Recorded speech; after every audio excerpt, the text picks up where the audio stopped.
RPSC first grade 2018 के question paper में यहाँ से मैथ्स का जो पेपर हुआ था, यहाँ से सेकंड पेपर, उस सेकंड पेपर के यहाँ से मैथ्स के अलावा साइकोलॉजी और आईसीटी के क्वेश्चन देख रहे हैं। पहला क्वेश्चन कहता है निम्न में से कौन सा सूचना व संप्रेषण प्रौद्योगिकी का उदाहरण है। ई गवर्नेंस, ई बैंकिंग और ई मेल, सारे यहाँ से इसके ई संप्रेषण व प्रौद्योगिकी, सूचना प्रौद्योगिकी के उदाहरण है। शिक्षण का तात्पर्य अधिगम की दशा को व्यवस्थित करना, जो कि अधिगमकर्ता की बाह्यता से संबंधित है। शिक्षण को इस तरह से परिभाषित किया है रॉबर्ट एम गेने ने। अभिक्रमित अनुदेशन प्रक्रिया क्रिया प्रसूत अनुबंधन अधिगम के सिद्धांत पर आधारित है। शिक्षण का आधारभूत प्रतिरूप ग्लेसर, आधारभूत शिक्षण का आधारभूत प्रतिरूप के प्रणेता ग्लेसर है। Frames of mind the theory of multiple intelligence पुस्तक के रचयिता जे गार्डनर रहे हैं। Simulation social skills teaching SSST, जो कि शिक्षक के व्यवहार को परिमार्जित करने की तकनीक है, के प्रणेता है क्रुकशेक इसके प्रणेता है।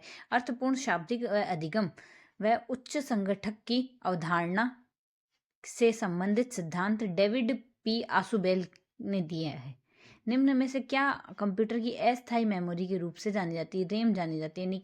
निकटस्थ विकास का क्षेत्र ZPD की अवधारणा LS वाइगोत्स्की द्वारा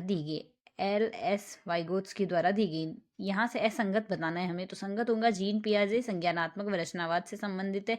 जे ब्रेसफोर्ड एकर्ड अनुदेशन से संबंधित, BF स्किनर व्यवहारवाद से संबंधित है। निम्न में से कौन सा बुद्धि का सिद्धांत प्रक्रिया उन्मुखी सिद्धांत की श्रेणी में नहीं आता है। स्पीयरमैन का सिद्धांत नहीं आता, बाकी बुद्धि का सिद्धांत प्रक्रिया उन्मुखी सिद्धांत में आता है। केटल व हॉर्न का सिद्धांत, स्टर्नबर्ग का सिद्धांत व जेनसन का सिद्धांत आता है। किसी भी व्यवहार के प्रतिलोभ के प्रति प्रतिरोध की मात्रा अधिक किस प्रकार के पुनर्बलन में होती है। यह होती है विच्छिन्न पुनर्बलन में व आंशिक पुनर्बलन में। कंप्यूटर के उपयोग किए जाने वाले उपकरण कहलाते हैं हार्डवेयर। निम्न में से यूटिलिटी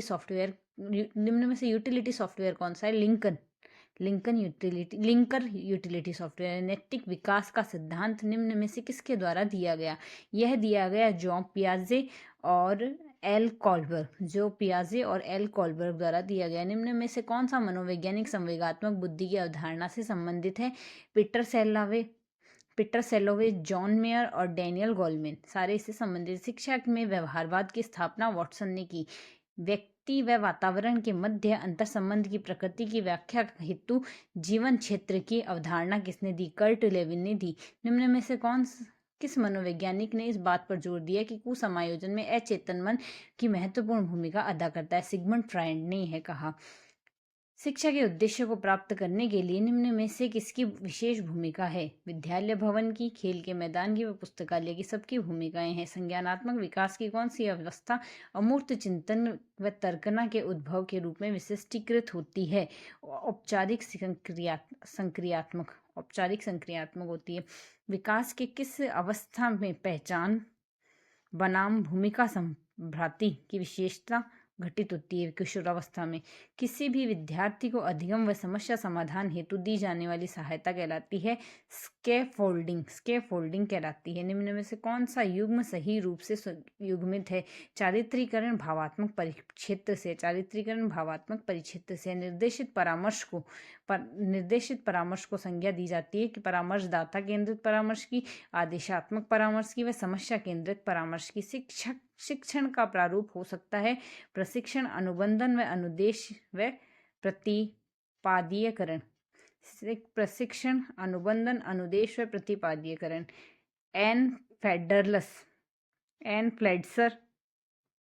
फ्लेडरस द्वारा प्रतिपादित अंतरक्रिया विश्लेषण टेक्निक शाब्दिक व्यवहार को परिमार्जित व बेहतर करने हेतु प्रयोग ली जाती है।